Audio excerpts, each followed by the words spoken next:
Each Saturday at this time, the National Broadcasting Company presents Morgan Beatty's War Telescope, a review of the war week and a forecast of possible developments to come. Morgan Beatty is NBC's veteran war reporter in the British capital. And so for his regular Saturday report, we take you now to London. This is Morgan Beatty looking at the 201st week of war through the War Telescope. And this was the week that another blueprint for victory began to take shape in the form of invasion of Europe. It's noteworthy that General Eisenhower restricted the announcement of operations to the statement that the island of Sicily was involved. Whatever else is afoot, if anything, is for the Axis to discover. But the immediate aim of an invasion of Sicily is crystal clear so far as war strategy itself is concerned. In the first place, the very first place, we should say, the advantage of this opening move in the game for the Mediterranean is that Italian sea power is hopelessly pinned down. And Italian sea power is the key to Italy, especially since German submarines are probably forming an outer screen for it. If the Italian Navy anticipated the Allied blow, then the Mussolini admirals had a difficult choice to make. Should they split their navy, leaving half on one side of Italy and half on the other, or should they concentrate on one side? We don't know, of course, what the Mussolini admirals decided to do. But either way, British naval forces, presumably backstopped by American fleet units, can concentrate their superior strength wherever it is required. We who don't pay much attention to the intricate designs of strategists do not perhaps realize how important this naval factor is in Italian affairs. But Mussolini has been using his navy in that peculiar manner described by strategists as a fleet in being. In other words, the Italian fleet has remained in Italian harbors mostly, detaining large British naval forces as idle watchdogs. No opportunity, since the early days of the war, has been given to the Royal Navy to come to grips with the Italian fleet so that the final sea mastery of the Mediterranean zone could have been decided. Now that Sicily has been invaded, we can project the picture of strategy a step further.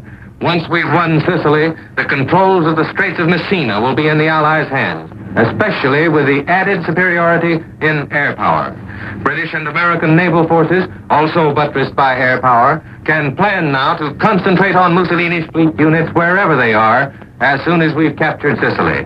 The fact that our naval units soon will be able to concentrate in this way means that Mussolini's basic Mediterranean strategy is knocked out from under him. He can no longer count on a fleet in being, and he'll be exposed to terrific air, sea, and land attack. That's the obvious basis of Allied strategy in the Mediterranean, regardless of where we happen to be striking now or where we strike next. But let's go a step further in this situation, since the invasion of Europe is actually underway with the attack on Sicily. Those of us who watched the war from London have been somewhat startled at times by some of your headlines back home and the statements of public men appealing to the Italians to surrender. Naturally, it's good psychological warfare to work on the Italians as much as possible. And there's no doubt but what this psychological prodding is having some effect. But it also carries with it the threat of boomerang action. I say this because I've noticed the tendency of arrivals from home to take the attitude that we can hurry this war to a conclusion in practically no time. As soon as Italy cracks up, the Germans will then fold and it'll all be over.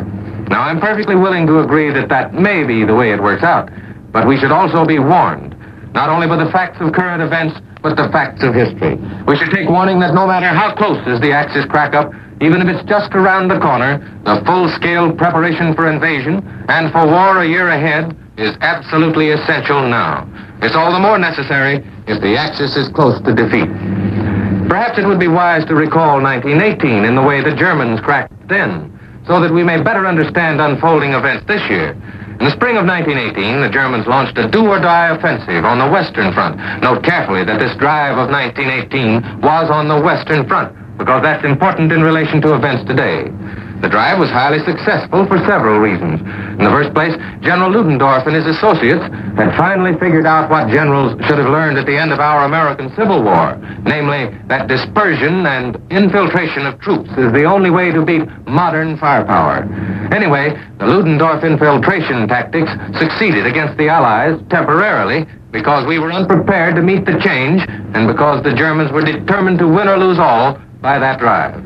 And that's where the Germans made their mistake, oddly enough. They committed all their reserve forces to the Western Front, because the moment the Allies struck back in the West, in July, the German reserves had to be called up and shot into action to bolster the Hindenburg Line. The Allies kept up their pounding counteroffensive in the West, and by August the 8th, every Allied leader, both political and military, was convinced that the end was in sight.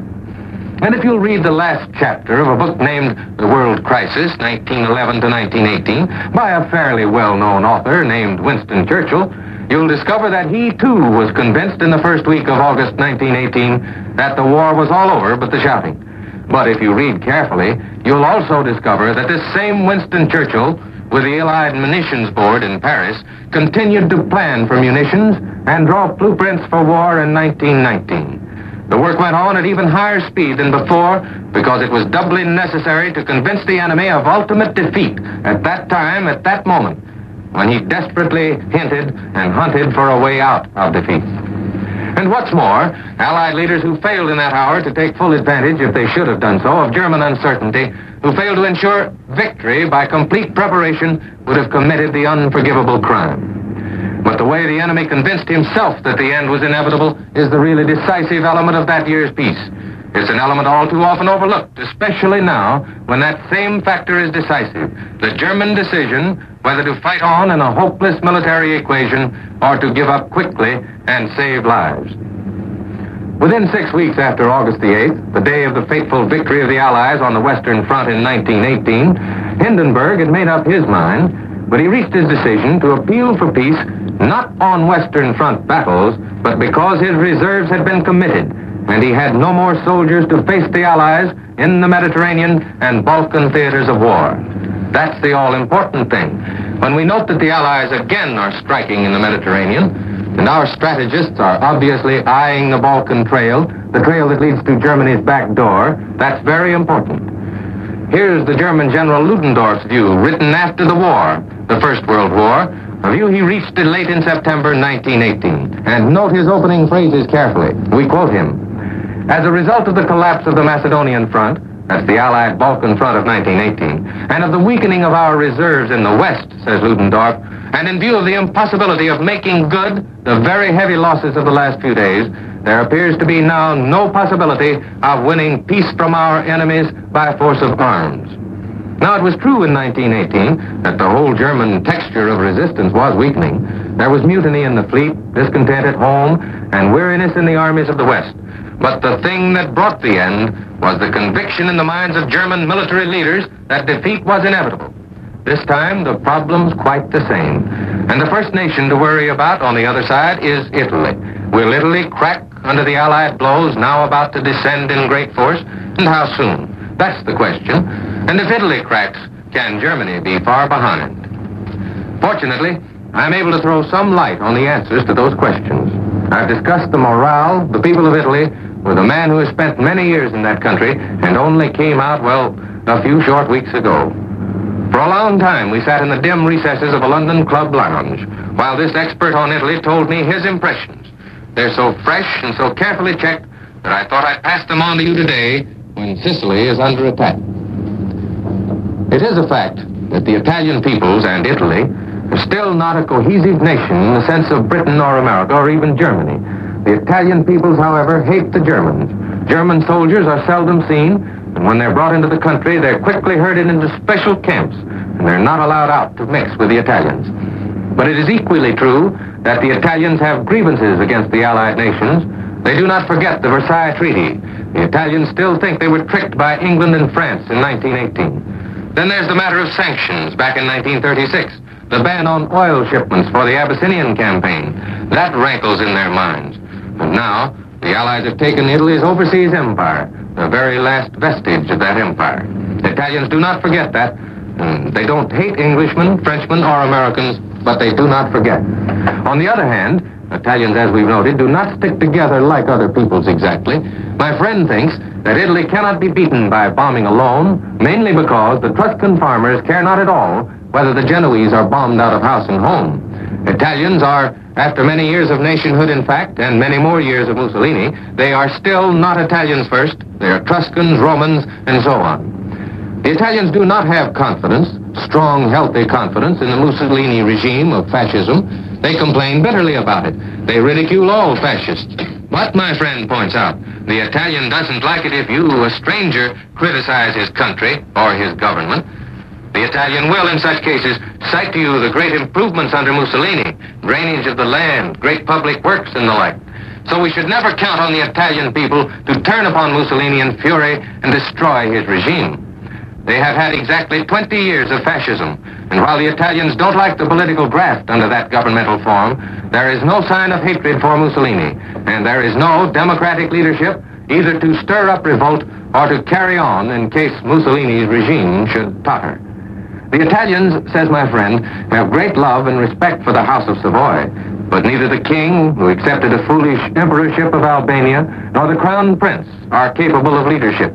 My friend, with his knowledge of many years, knows of no outstanding military leader who could take over either under conditions of unconditional surrender. But he says the Italian people have a strong attachment to their homes, or if they're farmers, to the land itself. Outsiders do not realize how deep and abiding is this love. And my friend thinks the Italians will fight to the very last to protect his home, provided he's given the proper leadership in the army and the navy. Before the collapse in North Africa, it would have been his opinion that the Italian army would have fought to the last in Tunisia. He also had thought the Germans would hold out to the end of their mission. That is, they'd resist the Allies to the last and thus delay the attack on Europe itself, the attack that has now come. But the Italian army cracked. The German army, some of its best units, also cracked. Once defeat in Africa became inevitable. My friend now believes there's a chance that military leadership in Italy, both German and Italian, will fail the people of that nation. If the Allies play their military cards right, military leadership can be made to give in. In that case, the Italian people will have no leaders to fall back on. Fascism will have no means to maintain itself, and it'll be the Allies' day. But military leadership must crack first. We must not expect revolt. Reports coming out of Germany, oddly enough, are similar in nature. And so we come to the same equation of war presented in 1918, and the same great strategic planning is working out in the same direction. Only this time, the big land front operation is in Russia. There are hundreds of German and hundreds of Russian divisions. Perhaps nearly twice as many Russian as German are locked in desperate struggle. That front in 1943 represents the Western Front of 1918. Meanwhile, the Allies strike once more in the Mediterranean theater. They're heading via Sicily toward Germany's back door. They waited, by the way, until Germans committed themselves to a fairly heavy action in Russia. The central idea, obviously, is to force the Axis to commit its military reserve to the Russian front, then strike before the enemy can switch back to the Mediterranean or elsewhere. And the one major element in the situation that's different this time is air power. The Allies are hastening the process of disintegration in Germany by the use of our greatly superior air forces. Therefore, last night's speech of Aircraft Production Minister Sir Stafford Cripps stands out as even more important than we thought it last night when we reported to you that it was distinctly a pre-invasion speech, that an immediate Allied offensive was indicated. Sir Stafford told the aircraft workers that a greater Allied air offensive was in the making for future events. And so, ladies and gentlemen, history and war repeat themselves. The story of 1918 unfolds before us again, bloody page by page. We need not expect the peoples of either Axis nation in Europe to turn on their leaders in revolt. We may expect military leadership to recognize the inevitability of defeat and crack up.